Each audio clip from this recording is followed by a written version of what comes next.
Beta and Equestria, Chapter 2, Part 3, Strange Meetings. Looking towards the bushes where he knew the rabbits were hiding, he beseeched them again in Chitterspeak, the language of small animals. Do you know where I can find a carrot or something? I'm terribly hungry. Just then his stomach growled yet again, this time the hunger pains hitting him harder than before. He bent over, holding his stomach reflexively. The pain had been significantly worse, and he started whimpering in pain. It was like a herd of buffalo running across the plains. He'd prefer to save his ration for when he was in serious trouble. Somehow, he didn't think this was it. However, despite the foulness, he was ready to eat one of those energy bars. Maybe 3. A moment later, he heard rustling, and then several apples rolled through the bushes towards him. He slowly reached down to grab the nearest apple, a Granny Smith, and took a bite out of it. He couldn't suppress a mmm sound. It was possibly one of the sweetest, most delicious apples he had ever had. He finished it a moment later, core and all, and reached for a second, a red Macintosh, and a third, a golden delicious. Only now that he was actually eating, taking in nutrition, did the full power of his hunger hit him. He was ravenous. He paused after devouring the fourth, another Granny Smith. He looked into the bushes, unsure if he was still being watched. "Thank you. They're delicious," he said in clear English to no one in particular. He then heard the faintest whisper of a voice. You're welcome. His ears snapped up. This was clearly not what he was expecting. The voice was so soft, like a morning breeze. It was sweet and gentle as a mother's, as it wafted through the brushes. The W almost sounded like a horse made it. The L definitely sounded like it came from an equine maw, but that was impossible. Or was it? Here he was, 4 feet 5 inches of human fox-rabbit hybrid genetic stock. He could speak with animals. Very little seemed impossible, especially considering his wounds and where he seemed to be now. Who's there?" he asked, fear gripping his throat like an icy claw, his natural paranoia again grasping for control. Could I have been tracked down already? He thought, sending ice down his spine. Suddenly, he was gripped once again with irrational fear. Were those apples poisoned? He thought, clutching at his throat all of a sudden, worry plain on his face. Could this be the work of a sadistic hunter who's just toying with me? He thought fearfully, his prey side in near complete control. His ears were straight up, rigid, listening for any sound that might be made. He heard her. Yes, it was a her. He was sure of it now. She was breathing nervously. She still hadn't responded. He heard what sounded like nervous hooves clopping on the ground, a long tail swishing nervously about, wings rustling. This is mad. How can I be hearing this? He thought again. How can I be hearing what I think I'm hearing? He thought, beginning to doubt his own sanity. Finally deciding she was probably more scared of him than he was of her. Not a hunter, he decided. His heart began to slow down. He wasn't in danger, at least not yet, and he wanted to keep it that way.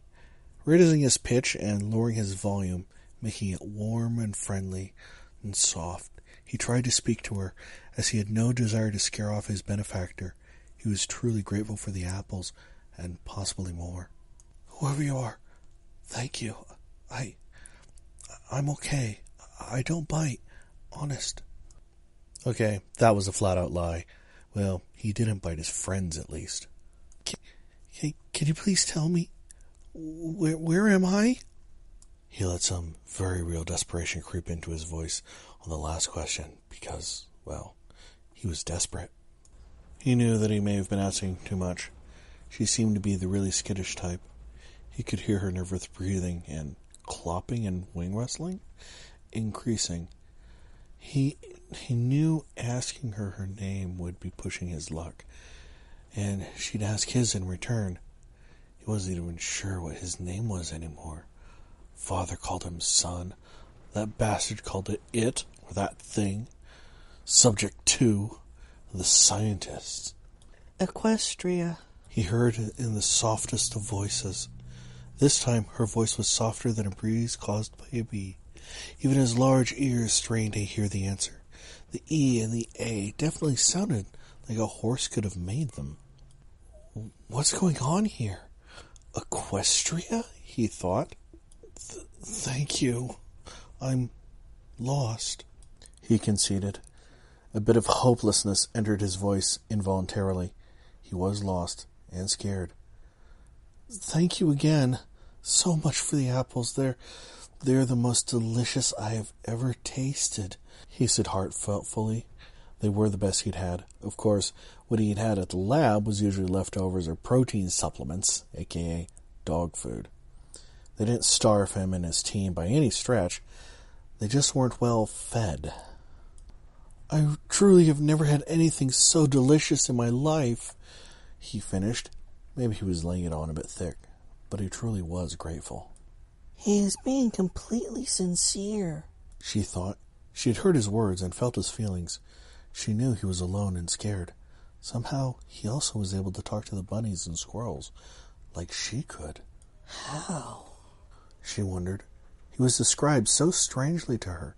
She would not have believed it unless she saw it with her own eyes. How in all that is great in the sight of Celestia is this possible? She wondered in amazement, seeing the two legs. He had the long ears of a rabbit, the bushy tail of a fox, a very strange navy blue coat with a light blue patch on his midsection, and white patches round his left eye and muzzle. Blushing a little, she thinks. He may be a little weird, but he's also quite handsome. Seeing his muscular form. But what is that on his waist and legs? She wondered, never having seen pants on her two legs before. A moment later, she recognized the bandage for what it was.